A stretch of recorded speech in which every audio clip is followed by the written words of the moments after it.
There's fire all over the city, no one can sleep. And everyone around me say that nothing was heard or seen. Woke up in a city that couldn't sleep. It's burning everywhere and still nobody cares. You should see how the people believe still. They say help from heaven will come soon.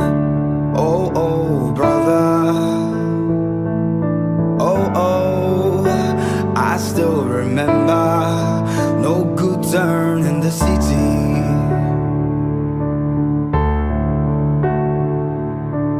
Bonaben was once a vibrant fishing settlement in Bidere, a town in Gokana local government area in Ogoni land, River State, Nigeria.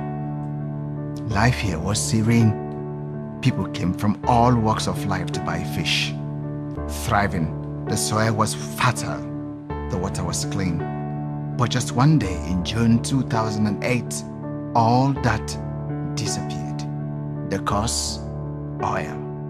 A spill from the mother town of Bidere from oil installations owned by Royal Shell oozed down into their only source of survival, this creek here. And what is left of Bonabie is pain. Yes, pain and even death. Sir, you're here now and we will attend to you, so calm down. I need you to hold still. You've lost a lot of blood, please. There's fire all over the city. This man here is the oldest man in the community.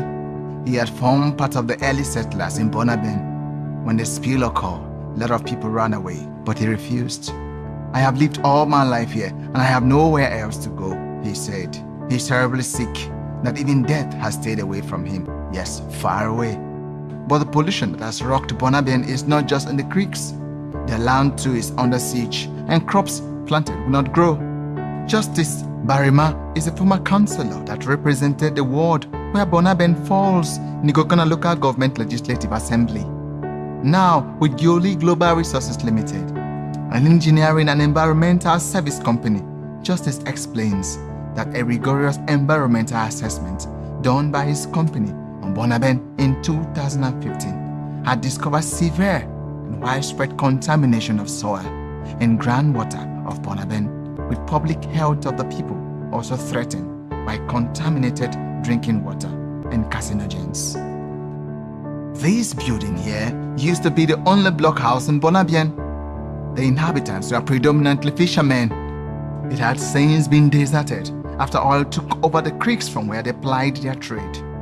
Chief Shango is the paramount ruler of Bonaben. Their source of livelihood is no longer tenable in this place. They can't find anything from the river again, so they have to relocate. They can't fish again. They were basically fishermen. You can't stay, so they have to relocate. They use this place as a farmland now. They are not coming here to sleep. So that's why it is like this. Periwinkles and tilapia form the major catch from which the people of Bonaben survived. But all that is now gone. This used to be a 7-acre fishing pond. It was owned by one Chief Vincent Dogba, once a thriving business that churned out thousands of naira daily and employed the locals here. It is now a pond of oil. All the fishes have died. The fish pond was around. There are many we can't go because of this month. When this thing came, this was earlier. In short, was it 2008, 2007, after the spill of 2008. All the whole thing, all these plants were small. They have to desert this place, as you could see, the building. So, no way, you can't put money inside anything that is big. The man has to live. But for the people of Bonaben, life must go on, as it is for them. They are not giving up. A trip to the creek reveals the death of the carnage now left by this spill.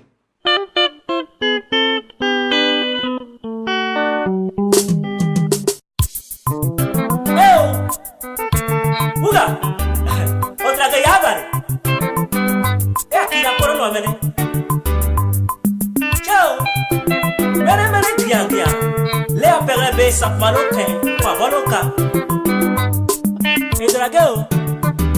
Lenu adora. I la mano pelo yene. Edrageo. And with the dead creek comes dead mangroves. Both children, women come to pick periwinkles and all these small shellfish. Since then, as you could see for yourself, since this oil mixed up with this mud, nothing survived here again. So they only, sure that what pursued people from all these settlements to see for it. This thing just spring up newly. You know, so all this place was dead. We got no place to go. There's fire all over the city, no one can sleep. And everyone around me say that nothing was heard or seen. Woke up in a city that couldn't According to the World Bank, the mangrove is the most economically rich among the 4 main zones and accommodates the most important flora and fauna. But here, that flora and fauna is under a spell of oil. Bonabian is a representation of the larger picture in Ogoni land.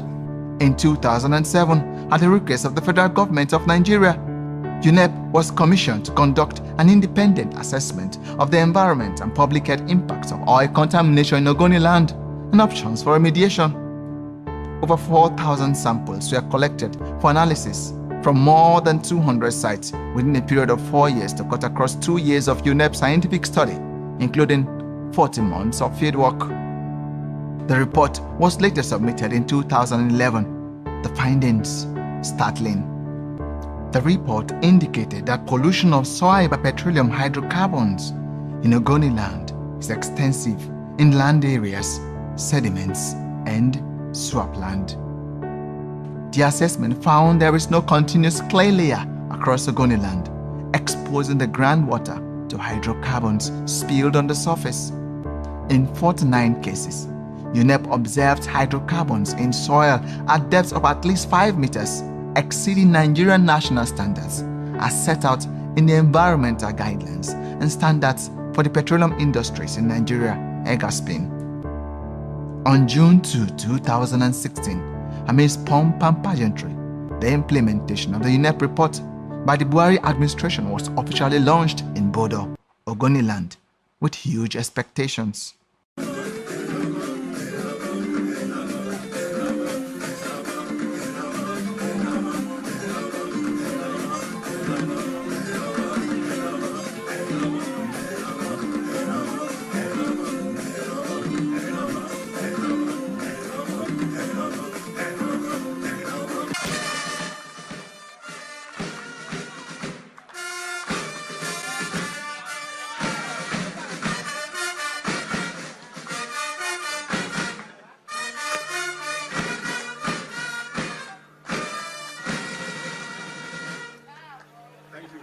Please sit. Before I read the President's speech, I'd like to make a comment or two of my own. First, I'd like to say that today is a historic day in the life of not just Ogoni land and all of the surrounding and neighboring communities, but it's also a great day for this nation.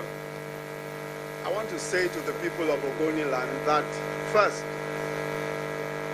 the restoration that is going to take place here is not just a restoration of your environment. I pray that it will also be a restoration of families, a restoration of your wealth, a restoration of your health, and a restoration of everything that is good about this land. In the mighty name of the Lord Jesus. I pray that this particular occasion will mark the beginning of real change for this land, for this Ogoni land. It will be a change in your circumstances. It will be a change in your health. It will be a change in your wealth. It will be a change in your future, a positive change, the kind of change that you will, that even after now, you and your children and your children's children will enjoy it for long. In the mighty name of the Lord Jesus. I'm therefore very pleased that these efforts have come to fruition today. The NNPC SPDC joint venture welcomes the leadership shown by Mr. President in prioritizing the implementation of the UNEP report recommendations. This includes actions taken in the last 6 months of his administration as spearheaded by the Minister of Environment. I recall that the Minister has held wide-ranging consultations and visited Ogoni land, as we've heard today, several times to pave the way for today's event. I want to thank you, Madam Minister. It is my honor and pleasure to be here today, and I must confess to you that I did not think that this day would come, because for many years, and you for even longer, have been waiting for this day. It's been more than a month after that lunch, and the Ogoni people have only continued to hope.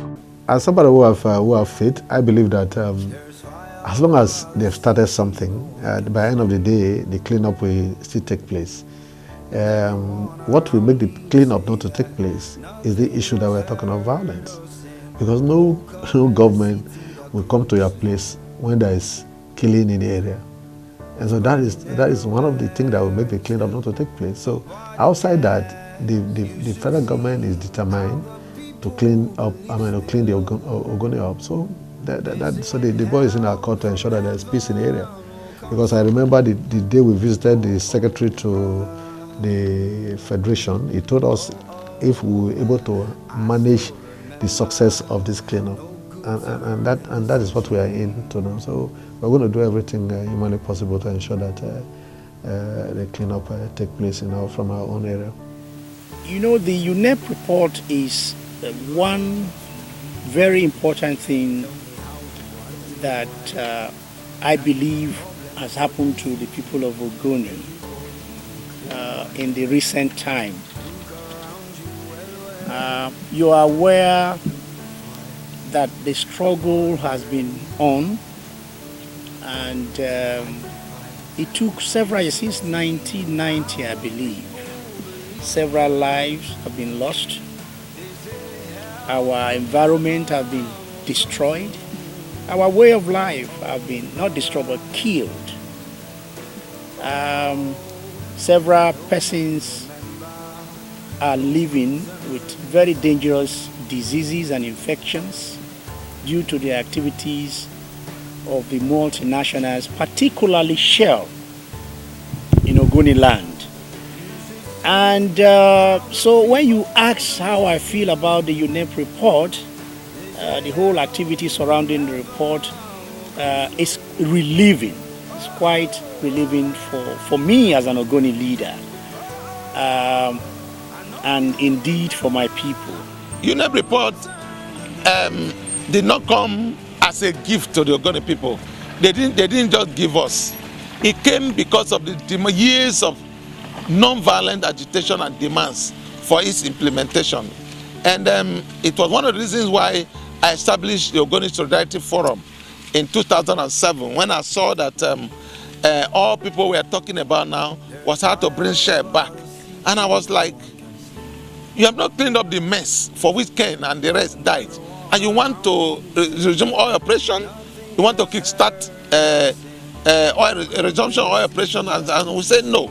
So we pursued it. And if you look at some of the photographs on my Facebook page, you will see a ceremonial burial organized for Share in 2008. I was very young with a casket. In Ogoni, when you bury somebody in that manner, then the person is dead forever. I knew that Share will not come back to Ogoni after we did that. There's no business that can take place in the area where there is violence and there is no peace. And so the boys, yes, of course, they need the cleanup, but the violence must stop. So the danger of the violence is that people will avoid the area to do the cleanup, because nobody will want to risk his or her life or the life of his workers for a job that's supposed to be done in the area. So that is the danger that this killing poses for the cleanup. That report, because of the level of the attention of that report, it was difficult for it to be another Nigerian report. It was quite difficult for it. I remember when that report came out, and stated that my community here, I'm the paramount ruler of Ogoni, where in Sisioken is one of our streams. It's completely destroyed, and those who live around that area, and what we drink now is benzene. And we were asked, the report said that they should immediately begin to provide us with drinking water and to begin to take record of our health situation.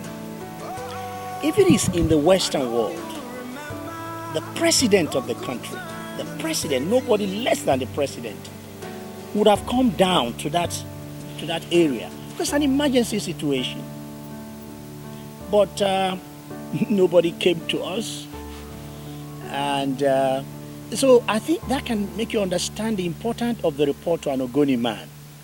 The whole world came to do a report in your house, in your country, in your state, and told you that a people that you are ruling over are dying, that the level of water they are drinking is 900 times the normal level that should be consumed by human beings, that their way of life has been destroyed.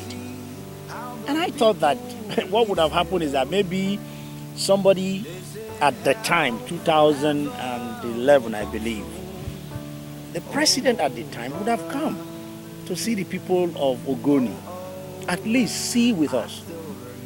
But nothing was done.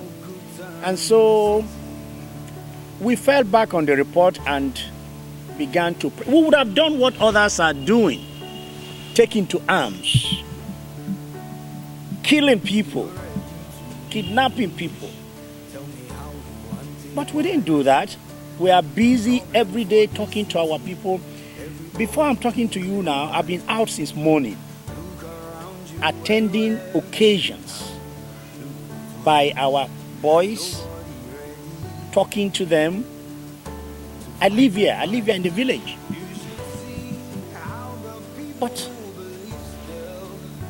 we do all that because we believe that the peaceful method of agitation is the best. When UNEP announced that that the pollution in Ogoni, that 90% were caused by the people and 10% equipment failure, I knew that I organized a protest against UNEP at Presidential Hotel, and they went on research for 1 year. When they came back, they brought this report that have this level of acceptability. It is not 100% of what we wanted, but at least it validates our campaign, our struggle. So it was not by accident that I was appointed as the only Ogoni in the presidential tax team to actualize the launch. It was just symbolic, and it was not an accident. I think it was ordained that because of the commitment that we have made, that it was only right that we should be part of that history. We thank God for the UNEP report, and so we are very happy. Again, there was a lot of opportunity for, at the time the report came out, somebody from the Niger Delta was at the center. That's why, when people talk about oppression, let's get our people in government, we are oppressed because we are not in government, we are this, we are that. The reality is that there are minorities in minority. Even if you create a Niger Delta Republic now, you will see that there are some people that will be consumed within that Niger Delta. They'll be consumed. In fact, they will be wiped out. And so I think we should try and manage. I am not in support of all this so-called restructuring and all that. Let us manage Nigeria the way it is. Let us try to do the right thing. If our own has done the right thing, we would have cleaned Ogoni, we would have built bridges from Boni to Bodo, from Brass to Port Harcourt or to Yenegua. Who would have done all that? Why not? And so, as the paramount ruler of Ogoni, an impacted community, I am very happy. I'm very happy that now, ironically, that's how it has been. Everything that an Ogoni man has was brought in by God or people from outside the region. Everything, all the industries on our land here, none was built by a southerner. All were built by northerners. You are sighted here. So we thank God for the current president. I think he's here to do the best things he can. He's here to correct so many of the wrongs, and it might take time, but we are very happy that now, for him to get to where we are now in the politics of Ogoni cleanup. It has to be politically motivated. It is now for us to ensure that whether it's politically motivated or yes, it's politically motivated, how do we sustain that motivation? We have to strategize to sustain that motivation. We have to strategize to ensure that whether we think it's a mirage or whatever, but the process has started, what do we put in place? How do we make that process work? If we continue to be negative, then when the process fails, it means that we have one way or the other, consciously or unconsciously, contributed to the failure of that process. But President Muhammadu Buhari is relentless in keeping to his campaign promise of cleaning up Ogoni land. On July 30th, 2016, 2 months after the ceremonial kickoff of the Ogoni cleanup, President Muhammadu Buhari approved the composition of a governing council and board of trustees to oversee the takeoff of the actual cleanup. A 13-member governing council and 10-member board of trustees is a key element of the governance structure required for the cleanup of Ogoni land. Nothing was heard or seen. Woke up in a city that couldn't sleep. It's burning everywhere.